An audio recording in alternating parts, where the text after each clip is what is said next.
एक बार की बात है, एक असफल छात्र निराश होकर महात्मा बुद्ध के पास पहुँचे और उन्होंने महात्मा बुद्ध से पूछा, महात्मा बुद्ध, मैं बार बार असफल क्यों हो रहा हूँ? अब थक चुका हूँ।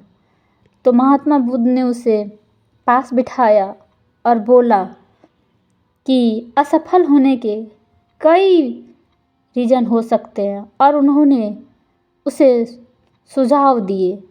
पहले उन्होंने बोला कि आप अपने लक्ष्य पर चिंतन करें, अपने लक्ष्यों को बार बार पूर्ण मूल्यांकन करें। दूसरा उन्होंने बताया आत्मचिंतन करें, असफलता की ओर ले जाने वाले अपने कार्यों और निर्णयों पर विचार करके और विचार करने के लिए भी समय निकालें। प्रतिक्रिया मांगे अपने दोस्तों, साथियों जो आपके विश्वासभाजक हो, रचनात्मक प्रतिक्रिया प्रदान कर सकते हो। परिस्थितियों का विश्लेषण करें, उन बाहरी कारकों को समझें जिन्होंने विफलता में योगदान दिया है। गलतियों से सीखें, असफलता के विकास के अवसर के रूप में स्वीकार करें। अनुकूलनशीलता मूल्यांकन करें कि आप चुनौतियों के बावजूद जवाब में कहाँ पर गलतियाँ कर रहे हैं। सहायता मांगे, इस बात पर विचार करें कि आपने ज़रूरत पड़ने पर सहायता मांगे या नहीं। अपने में दृढ़ता रखें और उसे मूल्यांकन करें। समय प्रबंधन का ख्याल रखें कि आपने समय और संसाधनों का कितना अच्छे ढंग से उपयोग किया। और भावनात्मक बुद्धिमत्ता रखें, असफलता के प्रति अपनी भावनात्मकता जो है प्रतिक्रियाओं का आकलन करें। और उसने इसी पर एक कहानी सुनाई कि किसा गोटामी एक युवा महिला थी जिन्होंने एक अकल्पनीय त्रासदी का अनुभव किया। उन्होंने अपने इकलौते बेटे की मृत्यु अपने सामने देखी और वह बच्चे की मृत्यु को स्वीकार करने में असमर्थ हो रही थी। किस्टो गोटामी बेजान शरीर को अपने साथ ले गई और किसी ऐसे व्यक्ति की तलाश में थी जो उसके बच्चे को वापस जीवन ला सके। एक चमत्कार की तलाश। किस्टो गोटामी बुद्ध के पास पहुंची और उनसे अपने बच्चे को वापस जीवन लाने की विनती की।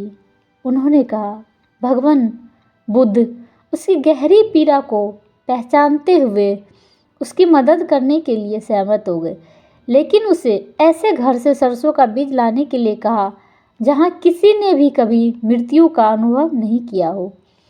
आशा से अभिभूत होकर किसा गोटामी घर घर जाकर सरसों के बीज मांगने लगी। प्रत्येक घर में उसका सामना हुआ और किसी ऐसे व्यक्ति से हुआ जिसने हानि और मृत्यु का अनुभव किया था, जिससे उसे पीड़ा का एहसास हुआ।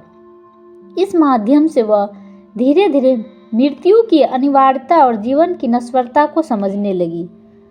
वह बुद्ध के पास खाली हाथ आई, लेकिन एक नए ज्ञान के साथ लौटते हुए किसा गोतमी को एहसास हुआ कि उसका दुख जो है एक साझा मानवीय अनुभव था और वह अपने दुख में अकेली नहीं थी, बल्कि पूरा संसार उनको दुख में दिख रहा था।